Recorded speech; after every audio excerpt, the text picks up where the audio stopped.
नमस्ते सदावत्सले मातृभूमि। हम लोग चर्चा करने जा रहे हैं चंदा कोचर की। आप देखिए कॉरपोरेट जगत में कितने बड़े घोटाले होते हैं। और कॉरपोरेट जगत में चूंकि ये कंपनीज में रजिस्टर्ड होती हैं, इसलिए पैसा तो हमारा और आपका ही होता है। हम ही शेयर खरीदते हैं, हम ही इन्वेस्टमेंट करते हैं, पब्लिक लिमिटेड कंपनियां हैं। लेकिन ये जो कर्मचारी वर्ग है ना, हमारे देश में एक बड़ी खास बात है कि हम बेस्ट नौकर बनना चाहते हैं। किस लिए नौकर बनना चाहते हैं? क्योंकि करप्शन कर सकें। किस लिए नौकर बनना चाहते हैं? क्योंकि पेन ना में लेना पड़े। क्यों नौकर बनना चाहते हैं? क्योंकि नौकरी में ज़्यादा आराम है। लेकिन नौकरी करके वो करप्शन की तरफ बढ़ता है। ये विभिन्न विषय हमारे सामने आते हैं। आप सोचिए कि एक महिला एक 300 करोड़ रुपए का लोन देती है। हमने सबने ये प्रकरण सुना होगा। मैं इसके पर चर्चा इसलिए करने जा रहा हूं क्योंकि मोडस ऑपरेंडी समझने की कोशिश है कि आखिर कैसे करते हैं घोटाले। क्योंकि 64 करोड़ रुपए की ब्राइब, 64 करोड़ रुपए की रिश्वत, सिर्फ एक प्रकरण की बात मैं कर रहा हूं। एक प्रकरण की बात मैं कर रहा हूं, मतलब 64 करोड़ रुपए की रिश्वत। और 64 करोड़ रुपए की रिश्वत लोग कैसे? समय बदलता जा रहा है। ईडी बहुत प्रभावी है, सीबीआई बहुत प्रभावी है। खास तौर से मोदी जी की सरकार आने के बाद तो ईडी और सीबीआई ने बिल्कुल कीर्तिमान स्थापित किए हैं।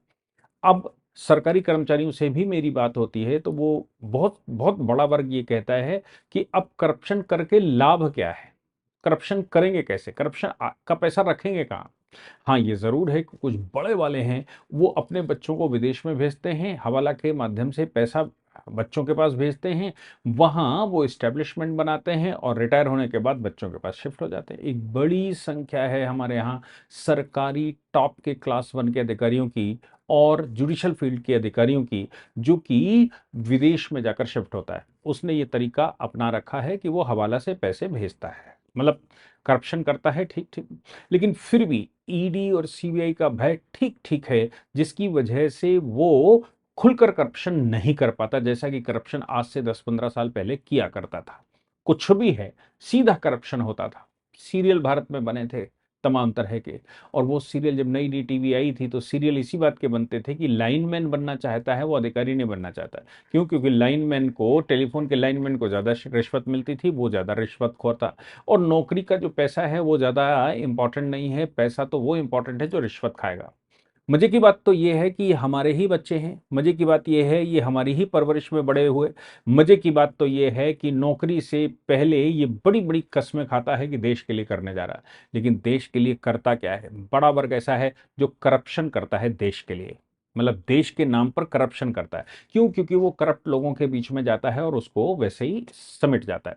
मज़े की बात ये है कि 2014 के संशोधन के 2014 में सरकार बदलने के बाद हमने यूपीएससी का ना तो सिलेबस बदला, ना ही उसको पढ़ाने का तरीका बदला। हाँ, ज़रूर है कि मोदी जी यूपीएससी के बच्चे जब नए सेलेक्ट होकर आते हैं, सीआर हॉस्टल में दिल्ली में रहते हैं, तो फिर मोदी जी के सामने जाते हैं, मोदी जी उनको बड़ा कन्विंस करने की कोशिश करते हैं, उनको ईमानदार बनाने की कोशिश करते हैं। लेकिन फिर भी जब ये फील्ड में जाते हैं, तो उन्हीं अधिकारियों के साथ काम करते हैं, जो अधिकारी पहले से पिछले 200 वर्षों से सिर्फ करप्शन के स्पेशलिस्ट हैं। अंग्रेजी समय से जो बेवेरिन मॉडल बना, उस बेवेरिन मॉडल पर हम खरे उतर रहे हैं। मतलब हम देश संसार में अब शायद ही कोई कंट्री ऐसे होंगे जो बेवेरिन मॉडल पर पूर्ण रूप से चल रहे हैं, लेकिन भारत आज भी 1836 के मॉडल पर चल रहा है। तो समझ में साफ तौर पर आता है कि भारत में जब तक एडमिनिस्ट्रेटिव सर्विस, जुडिशियल सर्विसेज और बाकी की नौकरियां और बाकी कंपनियों के जो कर्मचारी हैं, इनका माइंडसेट नहीं बदला जाएगा, इनको हिंदवी स्वराज की तरफ नहीं ले जाया जाएगा, इनको हिंदू शासन, हिंदू प्रशासन नहीं बनाया जाएगा, जो कि हुआ करता था किसी समय पर, गुप्तों के समय पर। गुप्त काल में, उसको गुप्त काल को हम लोग स्वर्णिम काल इसलिए कहते हैं क्योंकि विश्व की 60% से 80% इकोनॉमी विश्व की हमारे पास थी। और 60 से 80% इकोनॉमी अगर हमारे पास थी, तो बात बिल्कुल साफ है कि हमारा वो मॉडल संसार में सबसे वेल प्रूफ्ड था। हाँ, ये बात ज़रूर है कि जब मुसलमान आया तो वो तलवार लेकर आया, लुटेरा था। और ईसाई जब आया तो वो करप्ट था। वो करप्शन का लीगल मॉडल लेकर आया था और वही मॉडल हम आज भी चला रहे हैं। ये भारत की समस्या है। इसीलिए हमारे बच्चे हमारे घर में पलते बढ़ते बड़े होते हैं। हमारे बच्चे जिनको हमने संस्कार दिया है वो उस मॉडल में घुसने के बाद वैसे ही हो जाते हैं जैसा कि बिवेरियन मॉडल है, जैसा कि अंग्रेजी मॉडल इस्टेब्लिश हुआ। अब सवाल यहाँ पर ये पैदा होता है कि इस पूरे सिस्टम को बदला कैसे जाए, इस पूरे सिस्टम को सही कैसे किया जाए। इन परिस्थितियों को सही करने के लिए तो हमें पूरा सिलेबस बदलना पड़ेगा, हमें जो ट्रेनिंग है ट्रेनिंग के ट्रेनर्स बदलने पड़ेंगे, हमें पूरा सिलेबस बदलना पड़ेगा, ट्रेनिंग का सिलेबस, जो नए अधिकारी आते हैं उनका सिलेबस बदलना पड़ेगा, पुराने करप्ट अधिकारियों से नए अधिकारियों को पढ़वाना बंद करना पड़ेगा, मोरल साइंस की तरफ ज्यादा आना पड़ेगा। कब होगा, कैसे होगा, ये तो भविष्य बताएगा। लेकिन चंदा कोचड़ के मामले में, चंदा कोचड़ आईसीआईसीआई बैंक की सीईओ हुआ करती थी, डायरेक्टर हुआ करती थी। वोडाफोन हम सब जानते हैं, वो वीडियोकॉन हम सब जानते हैं कि वो किसी तरह से अपने सर्वाइवल की लड़ाई लड़ रही थी। और चूंकि कंपनी सर्वाइवल की लड़ाई लड़ रही थी और उसको ये समझ ही नहीं आ रहा था कि आखिर वो क्या करे, तो वीडियोकॉन ग्रुप, मतलब वीडियोकॉन ग्रुप के बारे में मैं आपको बता दूं कि बीपीएल और वीडियोकॉन ग्रुप आज से 20 साल 25 साल पहले यही दो कंपनियां भारत में हुआ करती थी जो इलेक्ट्रॉनिक या एफएमसीजी में डील किया करते थे। पूरे हिंदुस्तान में इन्हीं का शासन हुआ करता था। जब हमने एलपीजी पॉलिसी भारत सरकार लेकर आई, लिबरलाइजेशन की पॉलिसी लेकर आई, जब हमने इंटरनेशनल मार्केट भारत में खोला, हमने इंटरनेशनल कंपनियों के लिए भारत में मार्केट खोला, तब तमाम तरह की भरमार हुई। नहीं तो उस समय वीडियोकॉन, बीपीएल और गोदरेज और ये वोल्टास, ये तीन चार कंपनियां थी जो पूरी मार्केट पर छाई पड़ी थी। वीडियोकॉन ग्रुप इनके सबके आने के बाद धीरे धीरे डिमोलाइज होना शुरू हुआ, डिटोरेट होना शुरू हुआ, खत्म होना शुरू हुआ। वीडियोकॉन ग्रुप ने 2009 में 300 करोड़ रुपए के लोन के लिए आईसीआईसीआई बैंक से संपर्क किया। आईसीआईसीआई बैंक ने उनका 300 करोड़ रुपए का लोन कर भी दिया। 300 करोड़ का जब लोन हुआ तो चंदा कोचर उस समय सीईओ थी। ठीक है, लोन मांगा, कंपनी की इक्विटी लगाई, लोन हो गया। इसके बाद का जो डेवलपमेंट हुआ वो ये हुआ कि वीडियोकॉन ग्रुप ने चंदा कोचड़ के हस्बैंड दीपक कोचड़ की कंपनी के साथ एक एग्रीमेंट किया। उस कंपनी में 64 करोड़ रुपए का इन्वेस्टमेंट किया। उस कंपनी में 64 करोड़ का इन्वेस्टमेंट, मैं बता दूं, सुपर एनर्जी प्राइवेट लिमिटेड एससीपीएल, जो कि वोडाफोन की, वीडियोकॉन की कंपनी है, वीडियोकॉन की कंपनी ने चंदा कोचड़ या दीपक कोचड़ की कंपनी में, जिसको एनआरपीएल कहा गया, उसमें 64 करोड़ रुपए का इन्वेस्टमेंट किया। 64 करोड़ का इन्वेस्टमेंट कर देना, उनकी डील हो जाना, ये भी चलिए ठीक है, भाई कंपनियां हैं, काम कर रही हैं। कुछ समय बाद ही 9 लाख रुपए लेकर, मतलब कंसिडरेशन तो था, 9 लाख रुपए लेकर दीपक कोचड़ को कंपनी की पूरी ओनरशिप ट्रांसफर हो गई। यानी कि 64 करोड़ रुपए का लाभ भी अब दीपक कोचड़ के पास आ गया, क्योंकि दीपक कोचड़ को कंपनी ही ट्रांसफर हो गई। कंपनी नो डाउट एक लीगल पर्सनल एंटिटी होती है, लेकिन फिर भी कंपनी का ओनर या उसका प्रमोटर, जिसको इनडायरेक्ट या डायरेक्टली लाभ मिलने वाला था, वो दीपक कोचड़ थे।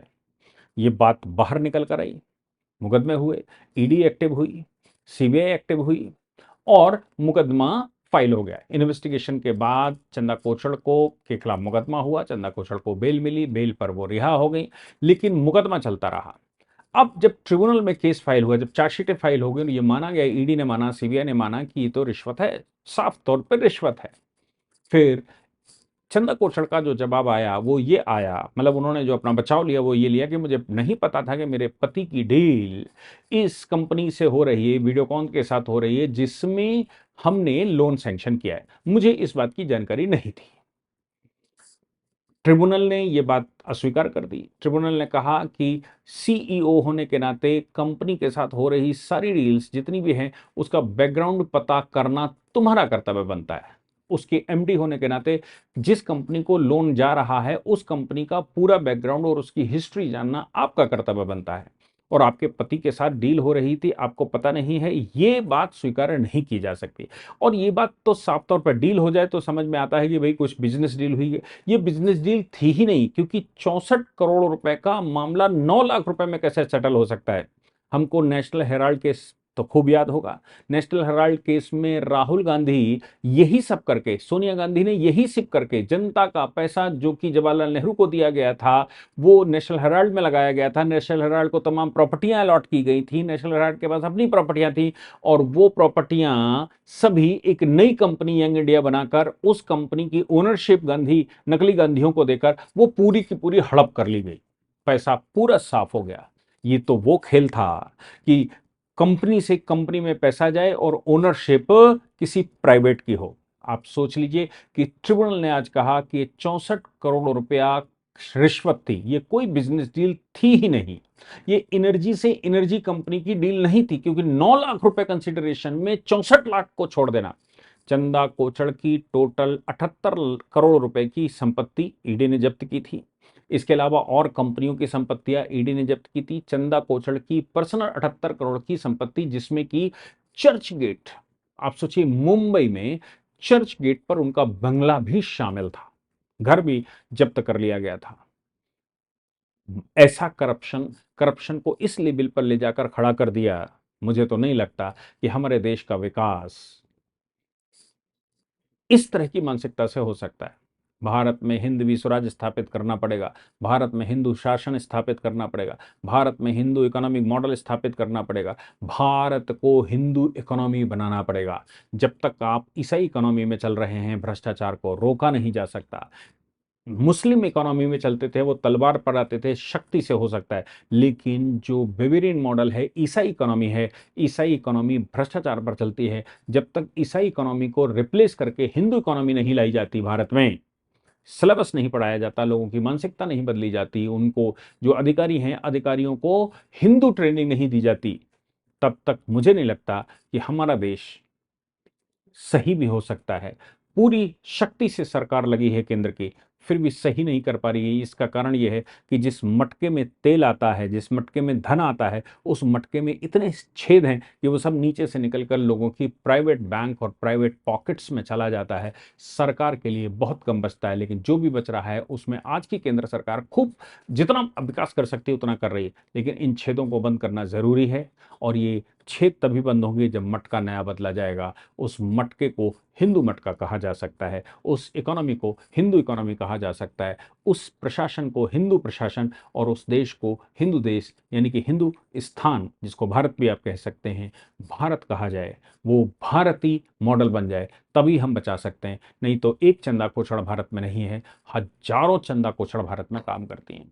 जिनकी चंदा कोचड़ एक पकड़ गई, लेकिन ऐसे हजारों चंदा कोचड़ और उनके पति जो देश में होल पर होल कर रहे हैं और देश में धन नहीं रुकने दे रहे, देश को बर्बाद कर रहे हैं, देश को खत्म कर रहे हैं, अपनी पर्सनल एम्बिशंस को पूरा कर रहे हैं, वो सब होता रहेगा, उसको नहीं रोका जा सकता है। इसलिए भारत को हिंदू राष्ट्र घोषित करना अति आवश्यक है और हिंदू इकोनॉमी स्थापित करना अति आवश्यक है। जय हिंद, जय Bharat, Vande Mataram.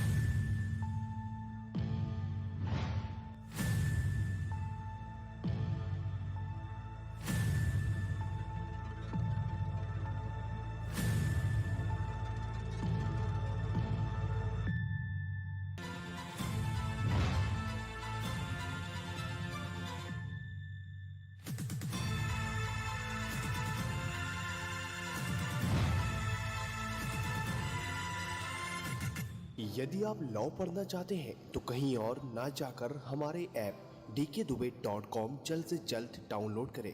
Download link description में अवेलेबल है, तो कृपया देर न करके जल्द से जल्द डाउनलोड करें। यदि आप लॉ पढ़ना चाहते हैं तो कहीं और क्यों जाना, हमारे ऐप को डाउनलोड करें और लॉ पढ़ें।